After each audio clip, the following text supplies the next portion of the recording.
Jangan dianggap masyarakat itu bodoh loh. Jadi sampai hari ini sinetron politik, sinetron Jokowi ini bagi saya menarik. Betul-betul sebuah pembelajaran politik tingkat tinggi dan real. Itu kan faktual, itu kan simple. Tapi mengapa ini, apakah uang ini palsu atau tidak, kok melibatkan polisi, hakim rame? Nah itu kan sungguhnya ada pertanyaan lain lagi. Sudah di luar inti persoalannya. Kalau semata ijazahnya faktual, itu mudah sekali membuktikan. Tapi saya kok punya dugaan sesuatu yang lebih besar dari masalah ijazah, beyond ijazah. Ya.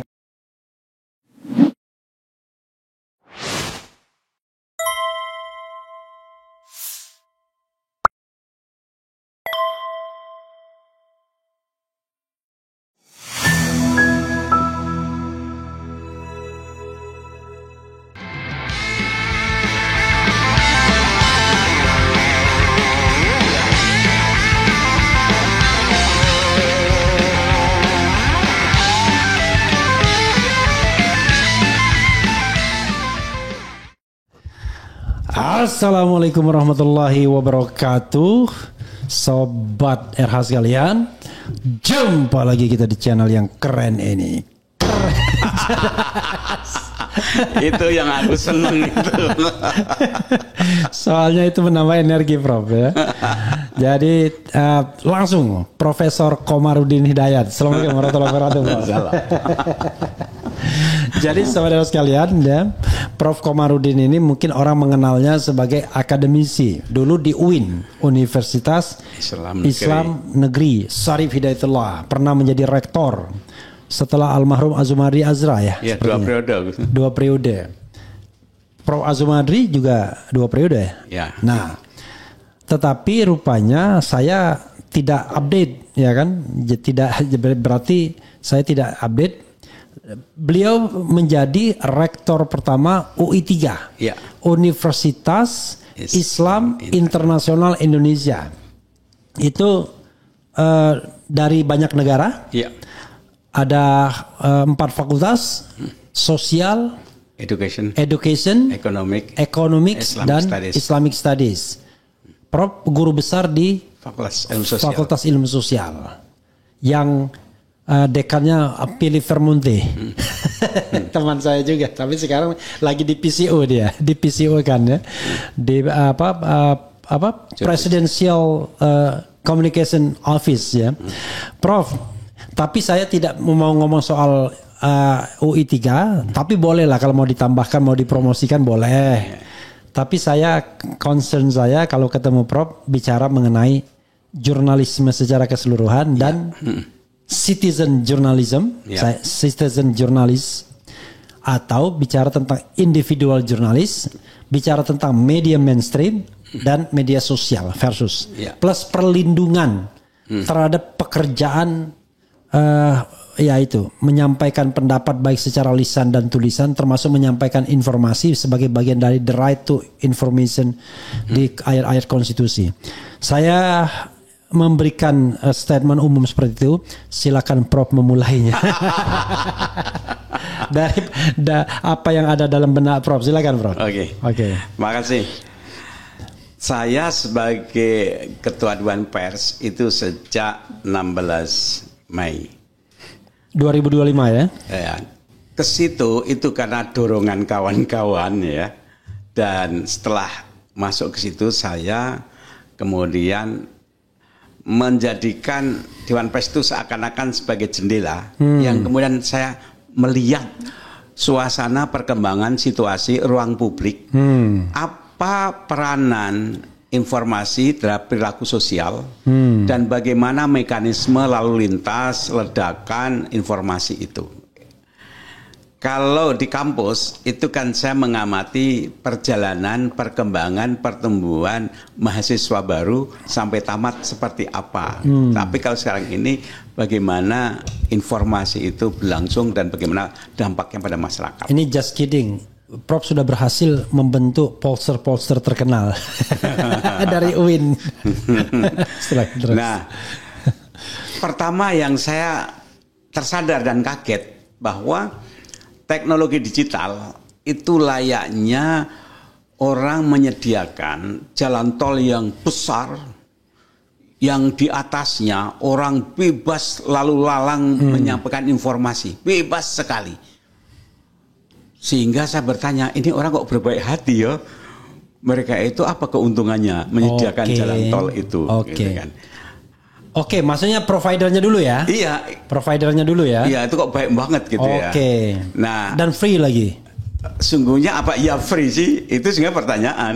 Kalau YouTube kan free kan? Lah iya, tapi apakah betul free? Makanya kok baik hati banget orang menyediakan itu. Gitu. Nah, kemudian agak dekat Prof, sini Prof. Yang kemudian muncul, muncullah ada dua istilah mainstream journalism, yaitu yang konvensional seperti radio, TV, surat kabar, majalah. Itu satu cirinya dia punya institusi, punya pimpinan, terdaftar, pegawai tetap, ada editorial, pendeknya jelas lah, gitu kan. Ada hitung-hitungan bisnisnya. Ada bisnisnya, gitu kan. Nah kalau yang medsos ini bisa pribadi, individu, komunal, dan rupanya ini juga lebih fleksibel dan disenangi oleh masyarakat. Lebih-lebih kalau YouTube, misalnya Facebook, dia pinter-pinter membaca selera masyarakat. Dan sudah ada juga yang mempt-kannya. Iya. Dan itu kemudian followernya semakin banyak. Nah, disinilah kemudian iklan, dia akan mendekati pangsa pasarnya, pemirsa yang terbanyak. Nah, rupanya medsos ini lebih banyak pemirsanya dengan orang dengan bawa handphone, tidak perlu langganan koran, tidak perlu nonton TV, tapi cukup di situ. Dan iklan kemudian enggan ke media mainstream ini, padahal iklan itu adalah darahnya sebuah TV misalnya. Sekarang pindah ke situ. Sehingga yang terjadi apa? Ada satu sajian informasi yang edukatif, yang bagus, yang kritis ya. Semoga RH termasuk di situ ya. Insya Allah. Tapi ada juga yang kemudian jualan. Tapi saya klarifikasi juga. Kita mengkomunikasikan dua hal. Edukasi, informasi yang kredibel, pendidikan kepada masyarakat. Tapi juga tentu harus ada aspek entertainingnya yang untuk sustainability. Kalau enggak mati kita. Oke, silakan. Itu prinsip jurnalisme kan itu kan, harus ada hiburan. Nah, kemudian ada juga orang yang bonceng, yang jualan sensasi dengan harapan followernya banyak. Ini kan ada implikasi monetisasi. Belum lagi diboncengi lagi, lalu lintas itu diisi para buzzer-buzzer. Yang kemudian itu punya agenda khusus memutarbalikkan fakta, objektivitas karena pesanan politisi dan sebagainya. Sehingga ledakan informasi itu ada yang bagus, tapi banyak juga yang sampah-sampah. Yang saya amati sementara ini di dalam masyarakat itu luar biasa ledakan informasi yang sebagian tidak mendidik.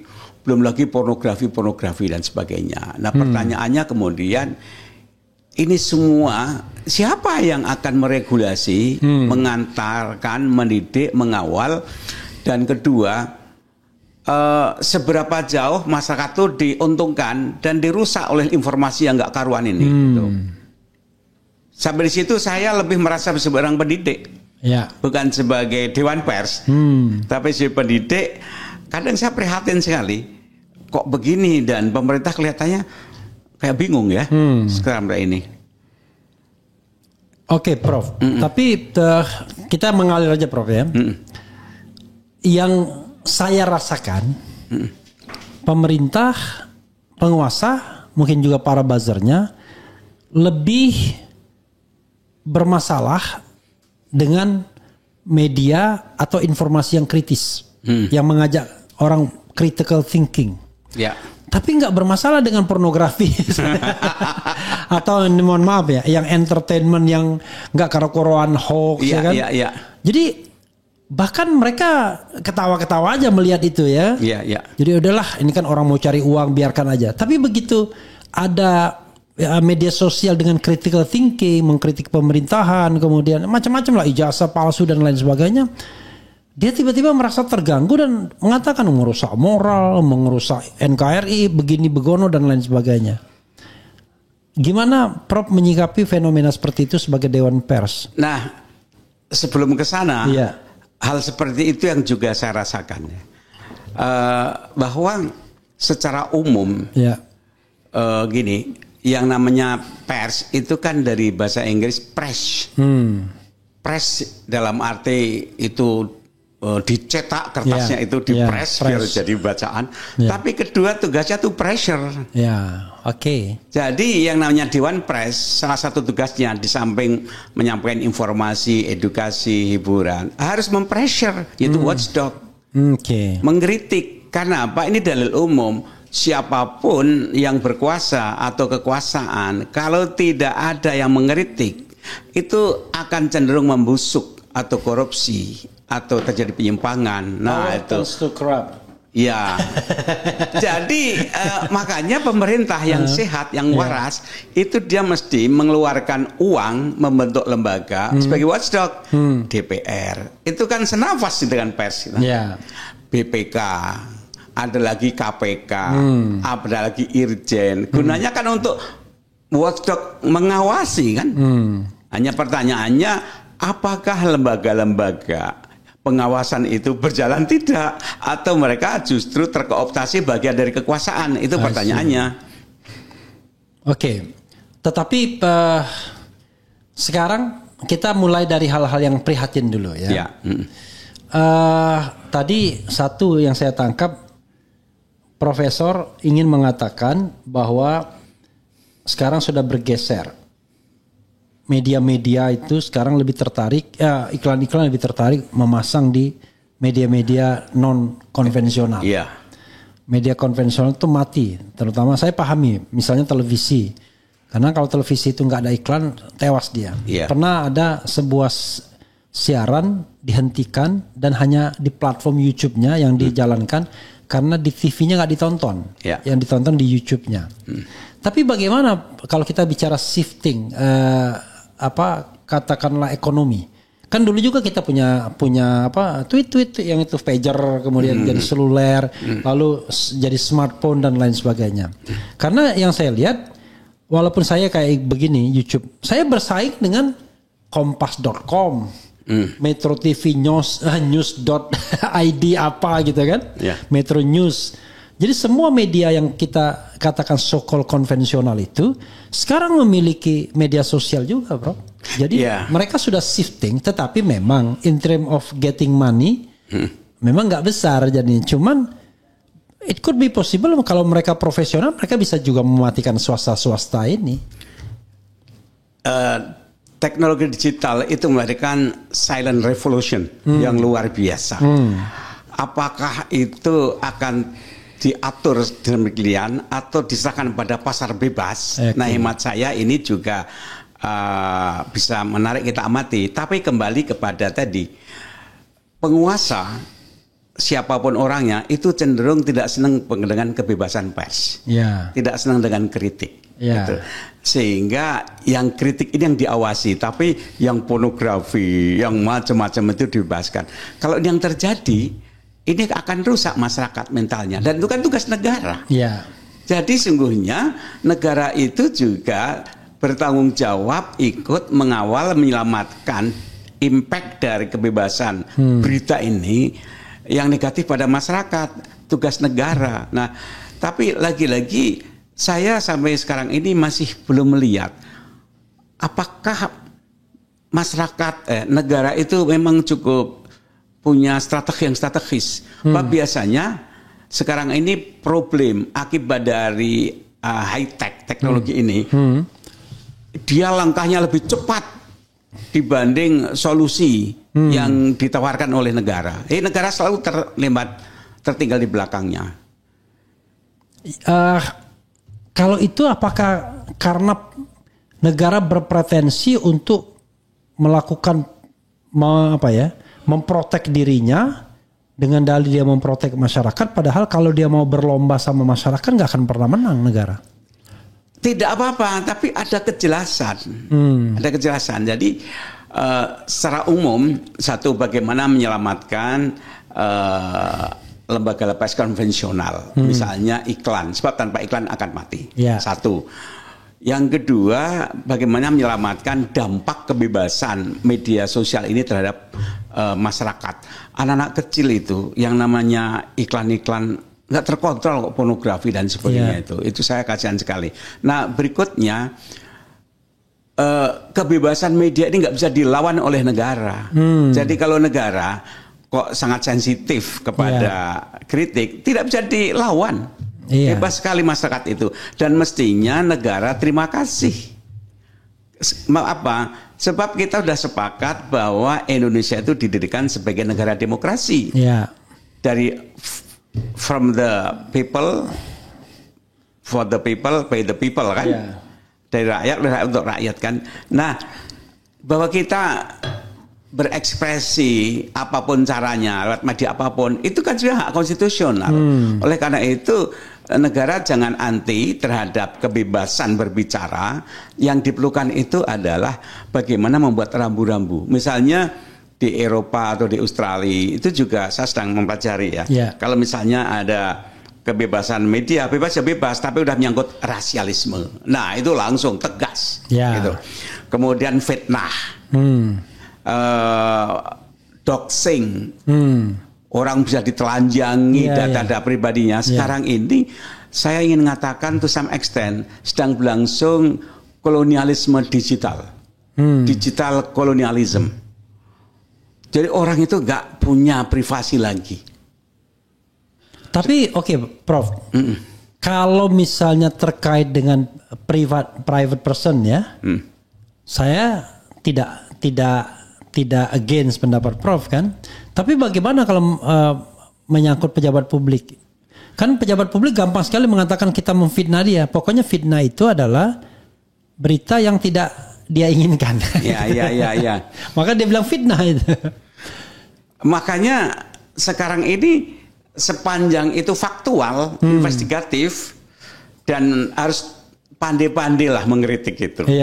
Pandai-pandai diangsur sehingga kayak puzzle ya. Hari ini keluar ini, besok ini, lama-lama masyarakat bisa akan mengumpulkan sendiri. Harus pandai-pandai. Karena kalau kita membenturkan diri pada kekuasaan, juga kita kan kurang wise, kurang smart. Tapi kita juga tidak boleh untuk diam aja kalau memang terjadi penyimpangan dari masyarakat, dari negara, pemerintah itu. Tetapi misalnya kita kaitkan dengan kasus konkret. Nah, kalau konkret kan enak nih. Tentang ijazah palsu. Senang saya Anda ngomong itu. Gitu. Tentang ijazah palsu. Kan seolah-olah Prof ya, ada dua pihak yang saling berhadapan. Roy Suryo dan kawan-kawan.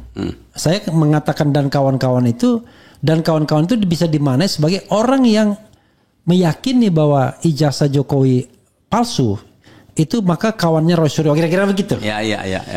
Yang kedua tentu Pak Jokowi sendiri dengan bolonya juga, baik itu pengacaranya, bahkan ini mohon maaf kan Prof juga pendidik, dengan institusi UGM-nya juga, dengan institusi Bareskrimnya juga. Kita tidak tahu bagaimana pengadilan, seolah-olah mereka menjadi satu juga berhadapan. Makanya jangan heran seorang penasihat Kapolri ngancem-ngancemin tuh, awas tuh.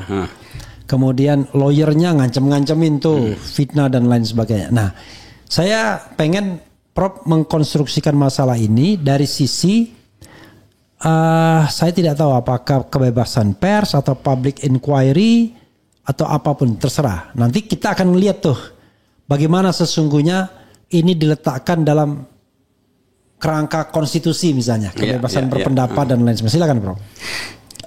Sebagai pendidik ya saya itu, ini bagian dari sebuah pendidikan politik bagi bangsa dan negara, bagi rakyat semuanya ya.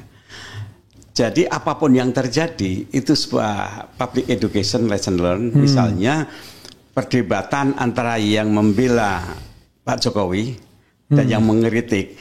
Ini masing-masing kan buat argumen. Dan ketika terjadi perdebatan secara terbuka, rakyat juga mencatat dan mengikuti. Yang temannya Roy Suryo itu nambah amunisi. Gitu. Itu bagi saya menarik.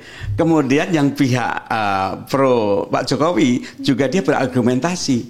Nah, lama-lama ketika data-data argumen ini mengemuka akan terjadi satu pengkayaan yang utuh dan nanti rakyat akan jadi hakim. Rakyat akan nimbang dan orang-orang yang kritis akan nimbang. Misalnya saya terkesan dengan satu pandangan gini. Ketika ada teman-temannya Pak Jokowi pada ramai-ramai nunjukkan ijazah. Kemudian ada orang yang bertanya, loh, yang diminta itu kan ijazah Pak Jokowi, mengapa bukan ijazah teman-temannya? Nah ini bagi saya sebuah latihan daya kritis juga. Jangan dianggap masyarakat itu bodoh lah. Jadi sampai hari ini sinetron Jokowi ini bagi saya menarik. Betul-betul sebuah pembelajaran politik tingkat tinggi dan real. Tapi Prof, saya katakanlah sebagai so-called pekerja pers dalam tanda kutip sih sebenarnya. Saya ada kartu pers ya kan, karena untuk melindungi diri kita dari kemungkinan dikriminalisasi karena kita berpendapat ya. Kadang-kadang ya kita membentuk juga semacam apa istilahnya biro pers di ada misalnya kalau Herso Beno kan dia bikin begitu. Tapi platformnya YouTube juga sebenarnya. Edi Mulyadi misalnya. Saya ada juga ke sana walaupun saya tidak pernah tonjolkan itu. Kita nggak apa-apa dengan pendapat orang. Dia mau menghantam kita kan in the name of demokrasi ya kan. Kita oke, Anda fair dong. Nggak apa-apa, dia nggak setuju dengan pendapat kita. Tapi persoalannya most of the time kita selalu diancam dengan pidana. Itu yang nggak asiknya. Yang di negara seperti Amerika Serikat nggak ada itu orang yang mau melakukan public oversight misalnya atau public scrutiny itu kemudian tiba-tiba dipidanakan tuh nggak ada pasalnya. Kalau di kita kan banyak pasal menyebarkan berita bohong dulu, ujaran kebencian, kemudian fitnah dan lain sebagainya. Makanya saya ada lagu saya. Aku bilang ini kritik, kau bilang berita bohong. Nah itu saya itu. Aku bilang ini kritik, ujaran kebencian kau tuduhkan. Aku bilang ini kritik, kau katakan penghinaan, ya kan? Semua serba salah, aku harus bagaimana?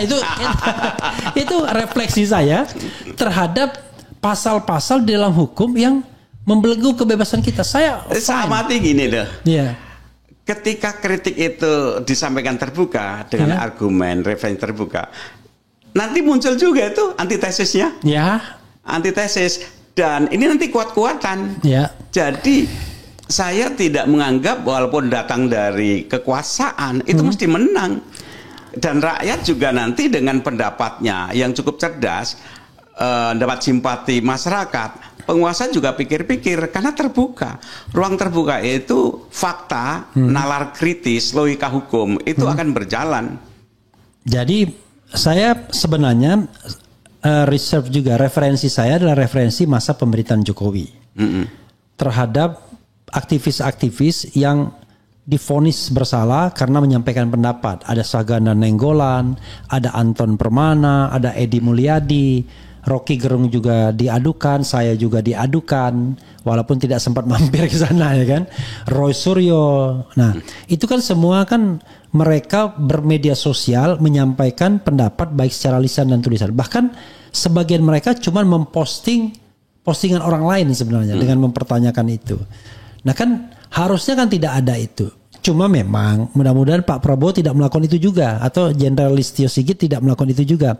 Pada era seperti ini saya belum melihat ada aktivis yang ditangkap, dipenjarakan karena berpendapat. Kecuali yang di ITB kemarin tapi akhirnya dibebaskan. Ya, ya. Yang dia menggunakan sebenarnya artificial intelligence romansa, tiba-tiba muncul foto yang begitu. Nah, itu yang saya dapat keterangan dari lawyernya.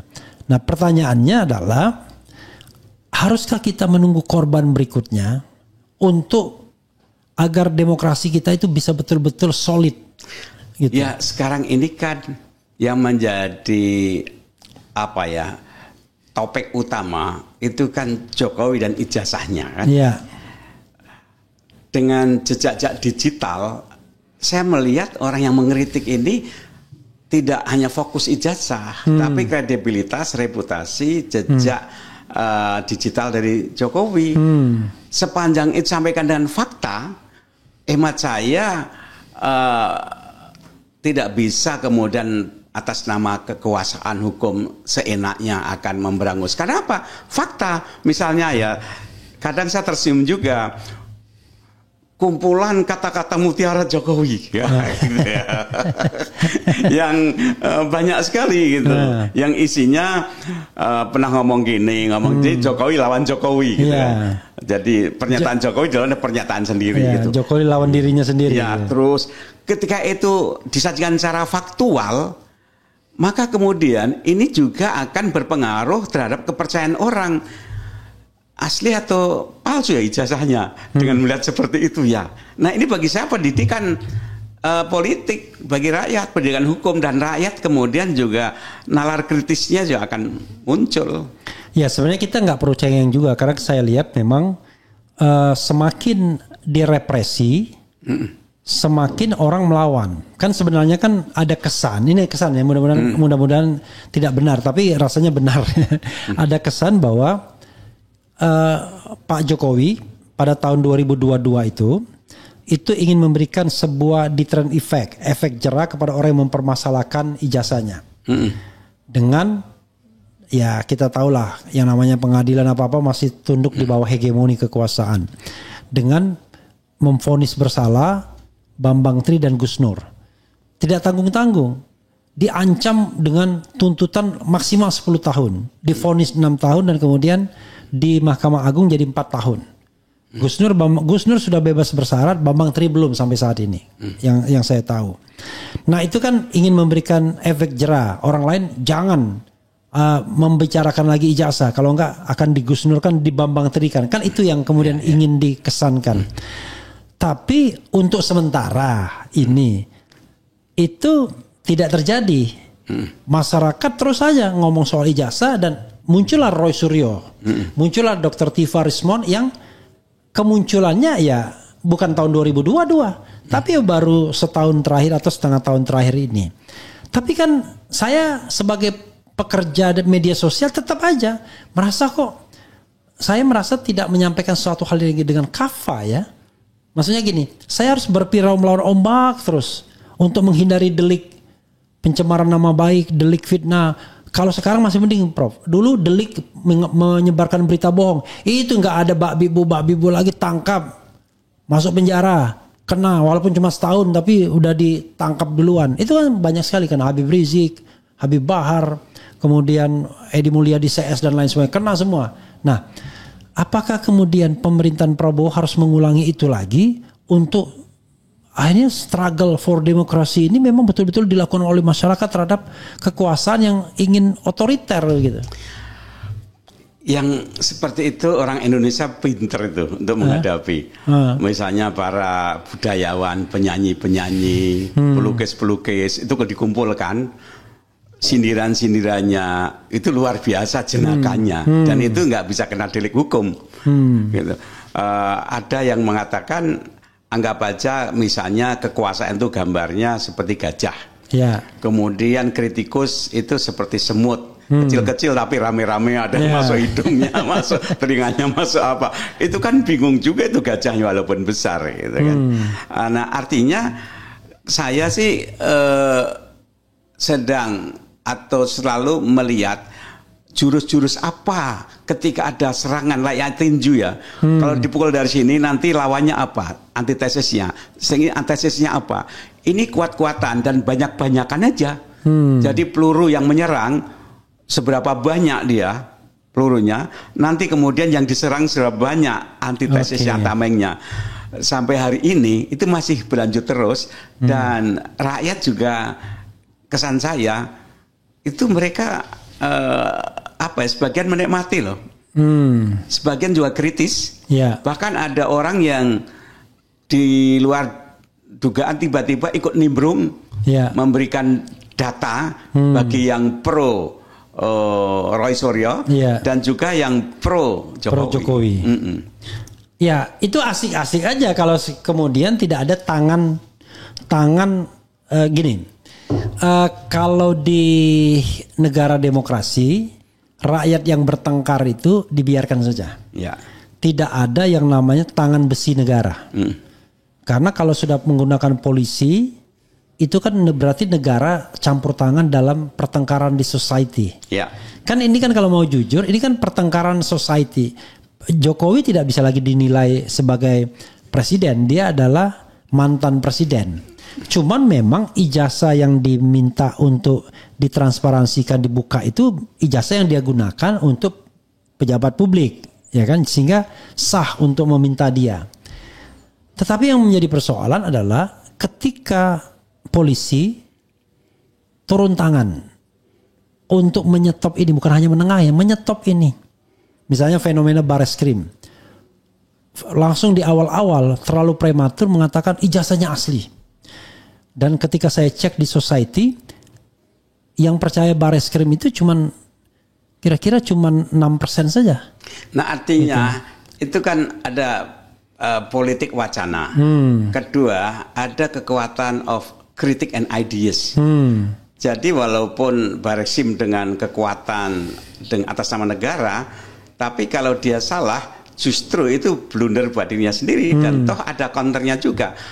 Apakah yang punya kewenangan mengatakan tidak asli itu polisi atau pengadilan atau apa?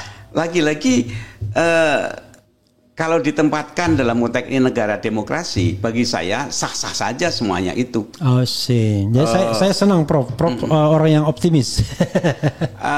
Gini, misalnya ada orang menemukan uang di tengah jalan. Ini uang saya, mau bayar lah. Yang punya toko bilang uangmu palsu. Gitu. Kemudian yang bayar ini asli. Gitu. Nah, kira-kira yang paling fair untuk membuktikan ini asli atau palsu kemana dibuktikan? Apakah ke polisi atau ke laboratorium atau ke BI atau apa? Itu kan faktual, itu kan simple. Yeah. Tapi mengapa ini? Apakah uang ini palsu atau tidak? Kok melibatkan polisi, hakim rame? Nah itu kan sungguhnya ada pertanyaan lain lagi. Iya. Sudah di luar inti persoalannya. Nah termasuk begini Prof. Orang bicara tentang teori hegemonik. Siapa yang menghegemoni, siapa yang dihegemoni. Oke, kalau misalnya ada indikasi ada ijazah yang diduga palsu, tanyakan dong pada institusi yang menerbitkannya, kan begitu? Iya. Ya itu kalau dalam kondisi yang non hegemonik. Ini kini ada kaitan antara istana lama ya, yang di istana lama itu ada unsur, let's say Pratiknonya lah kira-kira itu, dengan UGM, institusi yang ya tidak bisa berhadapan duduk sama rendah sama tinggi dengan istana, plus Bareskrim misalnya, kan ada suasana ini masih hegemonik. Sehingga kalau kita mencari kebenaran, let's say tidak di polisi tapi kebenaran di UGM, balik dong ke UGM. Kan kita hanya akan mendapatkan tambahan amunisi kebohongan aja. Ternyata saya banyak orang kampus ya, bagi ya. saya kampus itu adalah di samping institusi yang terikat dengan aturan negara, itu adalah lembaga moral dan lembaga ilmiah. Ya.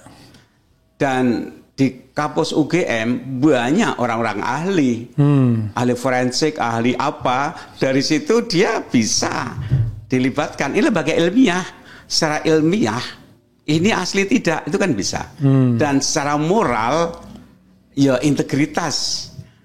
Di sini saya melihat banyak atau ada hal-hal yang kadang-kadang bagi saya kok ragu ya gitu. Dulu saya itu berpikir positif.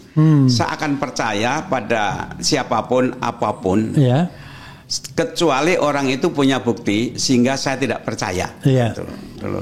Tapi setelah saya dekat ke dunia politik, saya nggak percaya.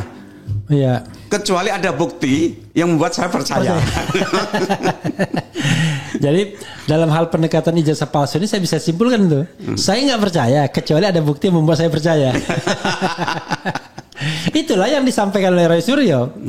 Roy Suryo sudah membuktikan bahwa Anda sepatutnya tidak percaya. Dengan saya sampai hafal tuh apa saja yang sudah disuguhkan. Sebaliknya pihak lawan tidak menyuguhkan sesuatu yang firm. Ini Prof.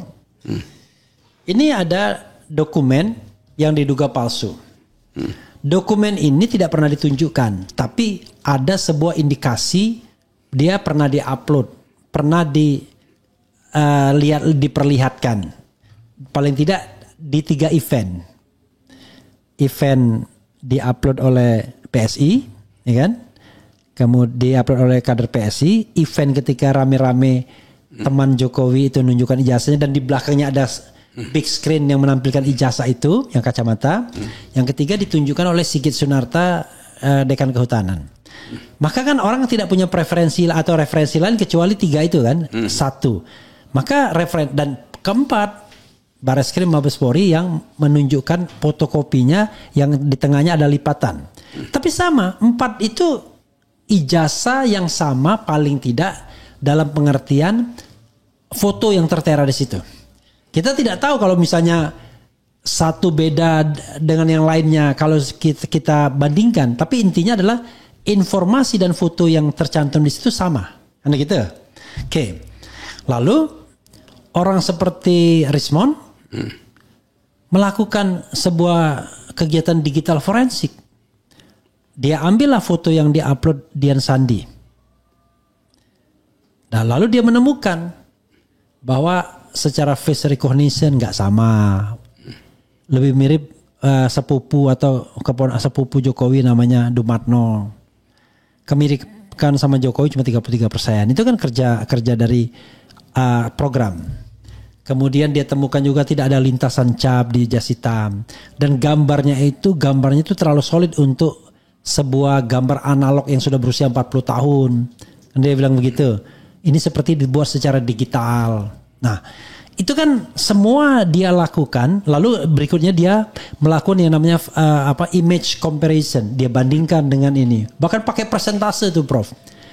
Tumpang tindinya dengan logo UGM. Itu kan ilmiah semua, reasonable, pakai logika yang bisa lurus kan logikanya dan bisa dicek pembandingnya. Nah, itu kan fakta-fakta yang kemudian harusnya kan disikapi bahwa ada different opinion di masyarakat dibandingkan dengan apa yang dilakukan oleh Bareskrim. Tapi kan yang terkesan adalah Bareskrim dan beberapa pihak penguasa mengatakan yang di Roy Suryo dan kawan-kawan itu adalah fitnah gitu. Tanpa mau dibuktikan yang ijazah aslinya kan begitu. Gini, kalau saya kalau semata ijazahnya faktual, itu mudah sekali membuktikan. Tapi saya kok punya dugaan sesuatu yang lebih besar dari masalah ijazah, beyond ijazah. Ya, itu loh soal lain lagi. Itu justru dan di sana sungguhnya bagi saya ya. Tapi ini kan dugaan aja ya. Jadi, ini apakah pengaruhnya pada 10 tahun yang dilalui? Enggak gitu. Persoalannya bukan di situ. Persoalannya pada anak kalau cucu. Terbuka saya nggak akan ngomong. Tapi persoalannya kalau itu terbukti asli apa implikasinya? Kalau itu palsu apa implikasinya? Nah, di situ yang jadi masalah. Saya ini studi baca buku Karl Popper ya, agak Popperian ya. Popperian itu kan sebuah kebenaran itu perlu difalsifikasi. Gitu.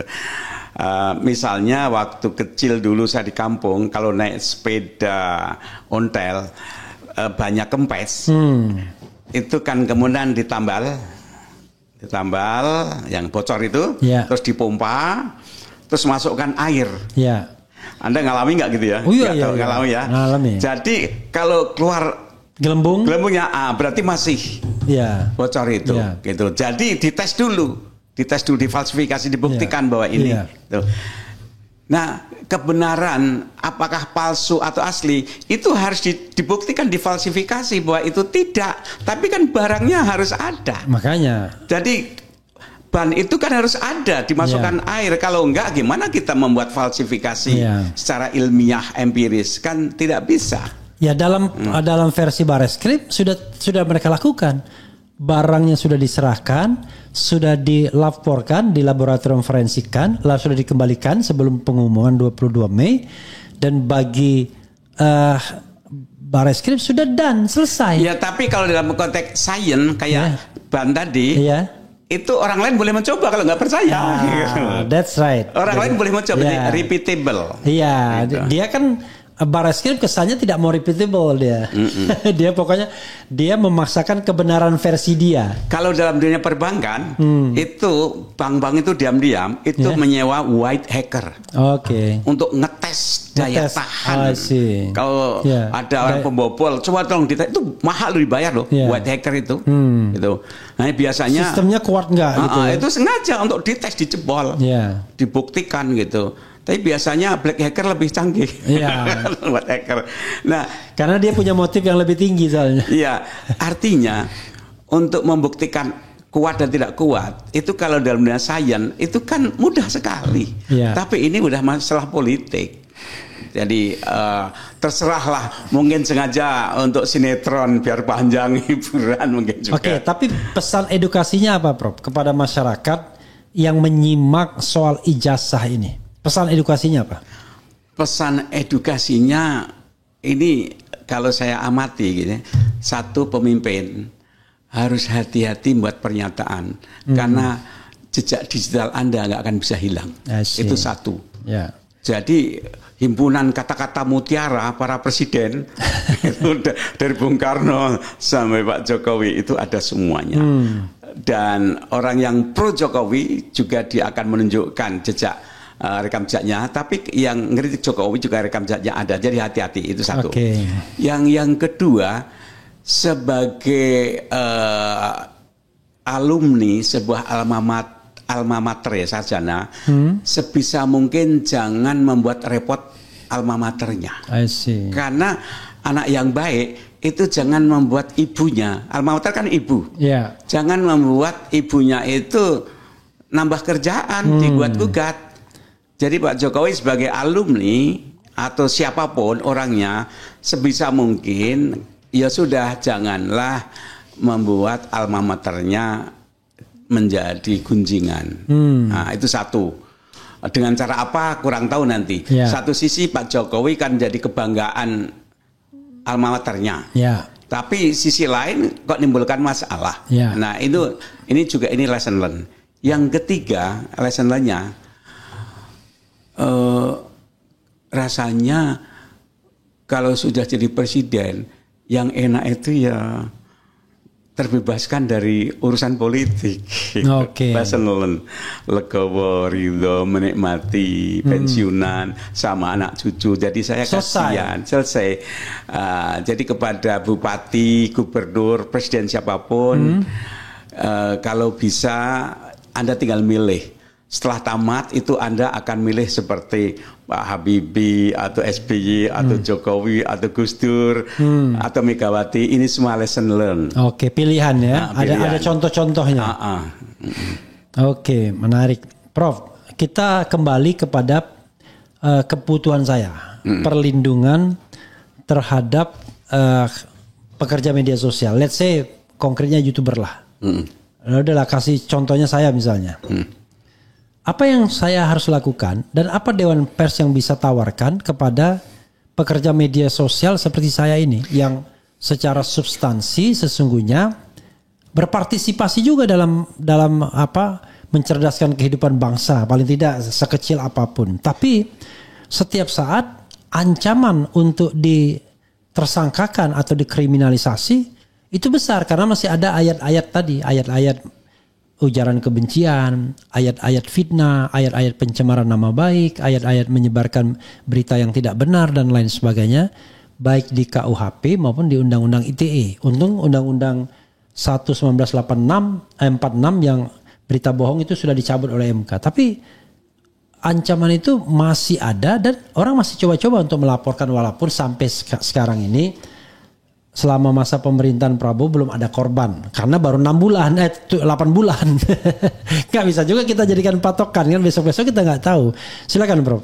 Ya, saya sebagai intelektual kampus ya dan sekarang menjadi Dewan Pers, saya akan memberikan apresiasi dan selalu mengapresiasi kepada intelektual siapapun yang menggunakan haknya untuk berbicara.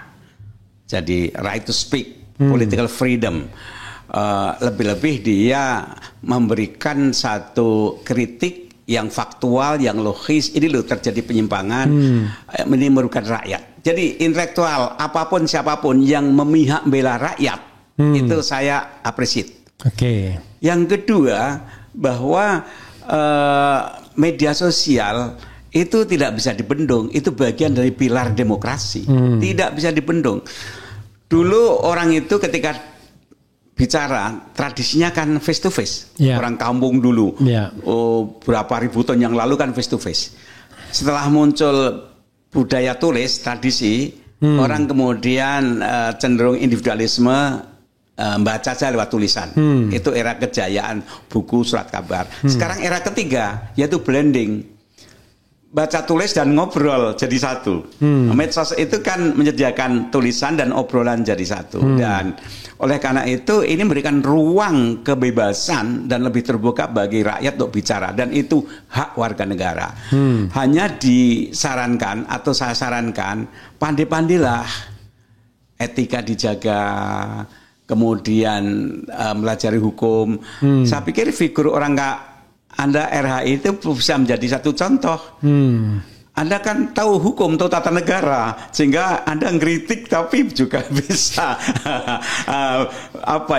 bagaimana cara mengkritik, jalur mana ngeritik, karena Anda tahu hukum. Nah, ini satu contoh yang baik. Nah, sebagai Dewan Pers, kami tetap akan membela hak masyarakat untuk berbicara. Podcaster itu secara pribadi saya akan bela. Sepanjang bahwa itu memang objektif, investigatif, kemudian ada etika, dan kalau fitnah ya nggak bisa dong kalau ada aduan. Jadi hindari fitnah, hindari ucapan-ucapan yang memang menjatuhkan, yang niatnya itu bang sudah tidak bagus.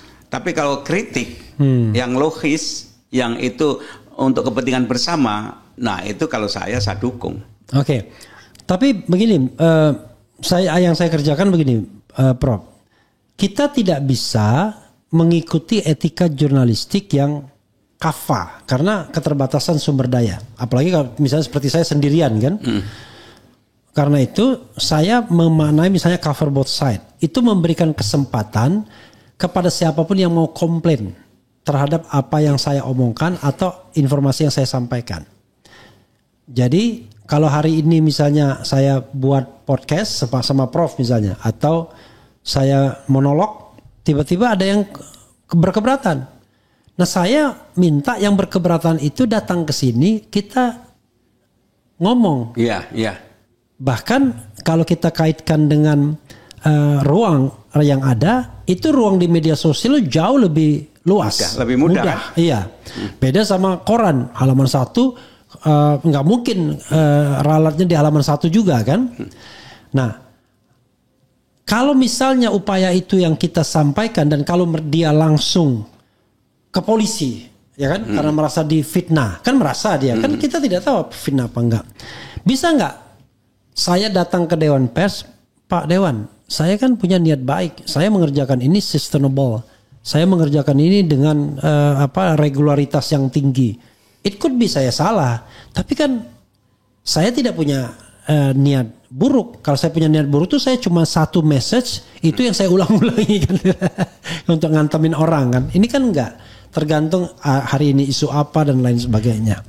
Nah, itu yang concern saya, Prof. Sehingga kita ini terlindungi juga, enggak langsung ujuk-ujuk ditangkap polisi, dipenjara, ditahan karena dianggap menyebarkan berita bohong kalau dulu. Kalau sekarang barangkali ujaran kebencian atau fitnah atau apa macam-macam. So far saya mengenal Anda. Silahkan ke Dewan Pers, saya akan bela. Ya kan? Saya akan ngobrol dengan polisi. Polisi juga jangan asal pengaduan mesti dimenangkan. Harus dikaji apa aduannya, apa, siapa, kemudian dianalisis secara keseluruhan gitu. Kalau reputasinya selama ini membantu negara melakukan public education, melatih rakyat kritis dan tidak menggalang kekuasaan untuk melawan hukum dan sebagainya.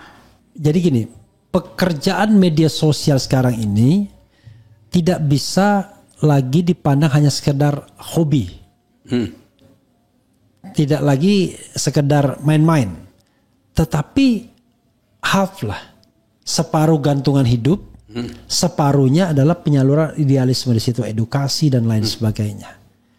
Sehingga kalau ini dengan mudah dimatikan, baik karena orangnya dipenjarakan atau YouTube-nya ini kemudian di hack, di close dan lain sebagainya, maka sesungguhnya kan mematikan banyak pasal konstitusi yang dilanggar kan, hak atas pekerjaan dan penghidupan yang layak bagi kemanusiaan misalnya. Karena ketika negara tidak mampu menyediakan lapangan kerja yang cukup, maka inilah salah satu kreativitas di masyarakat kan, bermedia sosial ini. Dan kalau kita kaitkan dengan konten kreator, itu sepanjang itu mendidik, menghibur, bukan menyebarkan pornografi misalnya, kan itu menjadi tugas, kita mengerjakan tugas negara untuk mencerdaskan kehidupan bangsa. Tetapi sekali lagi, kok negara yang dibantu untuk mencerdaskan kehidupan bangsa melalui state aparatusnya kok ngancam-ngancemin kita? Yang mestinya diberantas itu mestinya pornografi dan buzzer. Yang ngerusak pikiran masyarakat itu kan buzzer-buzzer itu yang memanipulasi kebenaran, fake news buzzer. Nah yang kedua, saya sebagai Dewan Pers perlu mengkaji ya undang-undangnya, peraturannya, batasan-batasan antara media mainstream dan medsos.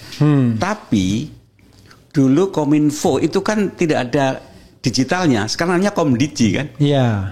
Artinya digital ini telah masuk menjadi ranah yang diperhatikan. Sementara Dewan Pers itu masih terikat ngurusi yang mainstream, belum masuk ke situ. Jadi perlu redefinisi, perlu rebranding, karena media sosial ini sesungguhnya juga perannya itu melakukan edukasi, entertainment, kritik, dan lapangan kerja, hiburan. Itu kan peran yang selama ini diambil oleh media mainstream. Sementara Dewan Pers tugasnya media mainstream. Tapi secara fungsional itu agenda kan diambil ini sebagian. Dengan logika itu maka sungguhnya Dewan Pers juga harus ada perhatian, kontribusi, pelindungan pada media sosial. Dan ke depan semoga ini juga menjadi agenda yang bisa kita bicarakan untuk membuat program dan roadmap ke depan antara asosiasi pekerja media sosial, media mainstream, Dewan Pers dan pemerintah. Mari kita duduk bersama, kita rumuskan. Menarik ini. Sebenarnya kan kalau kita bicara tentang bagaimana regulasi itu menjangkau media sosial, kan ada dua kemungkinan. Melalui perubahan undang-undang, dan itu pasti memakan waktu. Iya, pasti. Apalagi kalau seandainya anggota DPR tidak menganggapnya prioritas. Bahkan ini mengganggu dia kan. Yang kedua adalah melalui Mahkamah Konstitusi. Jadi bisa jadi nih, saya ajukan judicial review ke Mahkamah Konstitusi agar Dewan Pers itu mandatnya tidak hanya pers dalam pengertian konvensional, tapi termasuk juga media sosial. Mungkin dengan definisi bahwa yang reguler, harus ada regularitas yang dia bisa tunjukkan, apakah seminggu sekali, 2 hari sekali, setiap hari. Tapi regularitas itu kan gampang dicek. Nggak misalnya sebulan sekali atau misalnya 3 bulan sekali tiba-tiba dia ngebom apa misalnya, maksudnya menjelekkan orang lalu mau berlindung, padahal itu project ibaratnya begitu. Ketika saya terpilih menjadi Dewan Pers, teman saya telepon, ini aktivis kampus, tanya pada saya, Mas, emang Dewan Pers masih dibutuhkan? Emang apa yang dilakukan? Karena sekarang tidak bisa dibendung pertumbuhan masyarakat menggunakan medsos ini, itu satu. Yang kedua, ketika saya ketemu dengan pejabat pemerintah, saya bertanya, sungguhnya negara itu memerlukan Dewan Pers nggak sih? Jawabannya nggak jelas.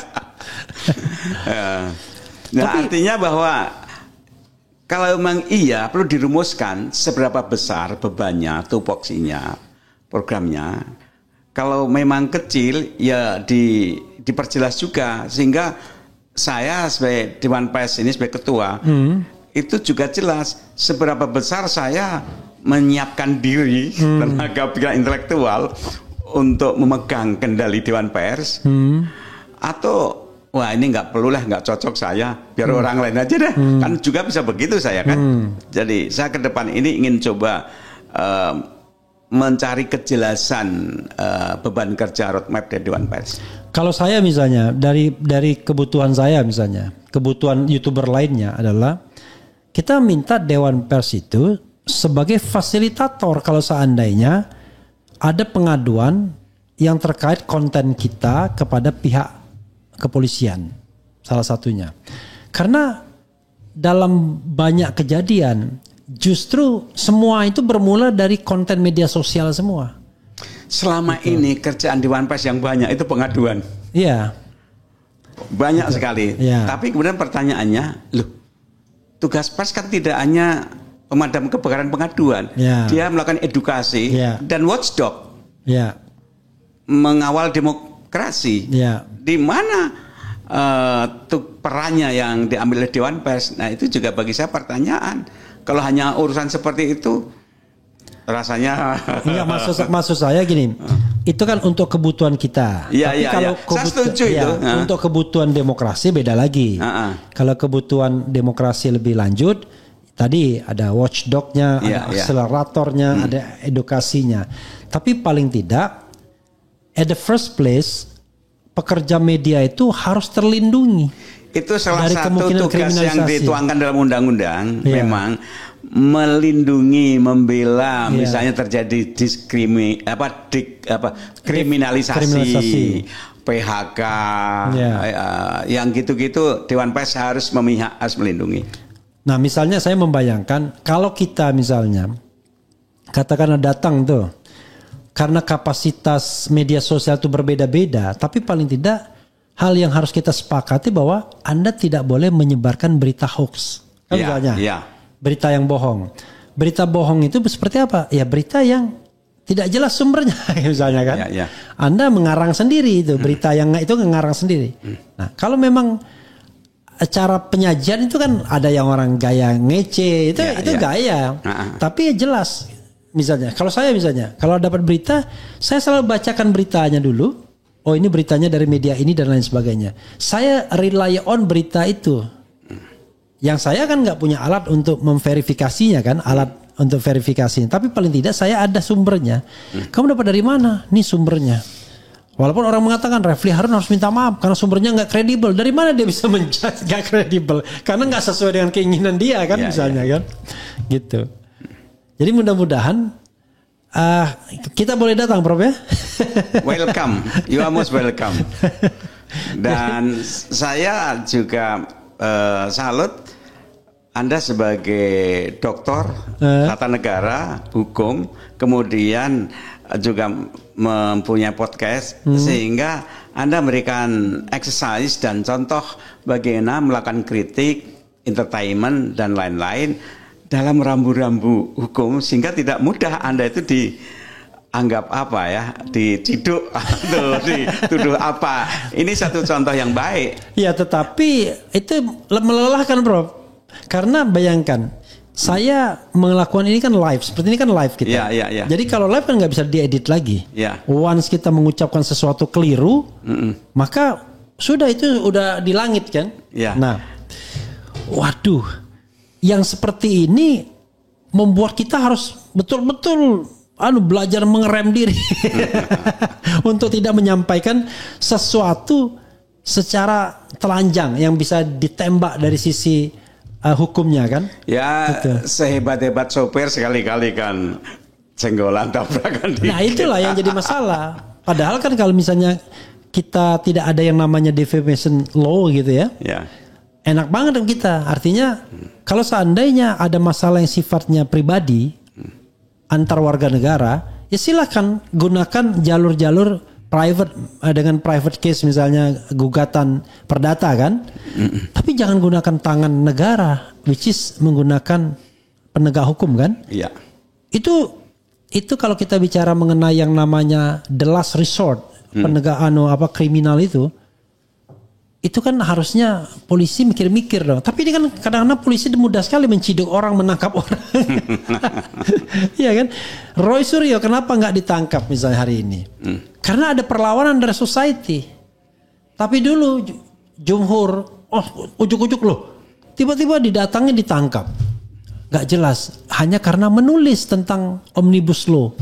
Anton Permana juga begitu. Sagana juga begitu. Dianggap lalu mengatakan itu provokasi. Padahal kausalitasnya gak jelas. Misalnya kita podcast tiba-tiba ada kebakaran di sana. Lalu tiba-tiba dihubungkan kan gak jelas gitu. Gitu. Prof, makasih banyak Prof ya. Saya terima kasih. Jadi saya separuhnya sebenarnya curhat sebenarnya. Sekali lagi saya memberi apresiasi dan catatan khusus bahwa Anda sebagai aktivis sosial sekaligus sangat sadar dan menguasai kaidah-kaidah hukum tata negara, sehingga ini juga menjadi showcase begini cara mengkritik yang aman. Ya, terima kasih. Oke, Prof, silakan closing statement. Mungkin ada yang disampaikan ke sobat daerah sekalian. Kalau saya menyebutnya sobat daerah sekalian. Ya, sobat daerah sekalian,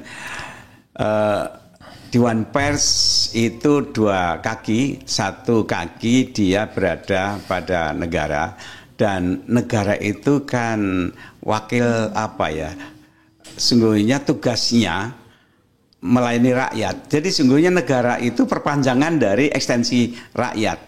Dengan demikian rakyat kalau toh mengkritik, menyampaikan harapan, pujian, apresiasi pada negara itu hal yang wajar saja.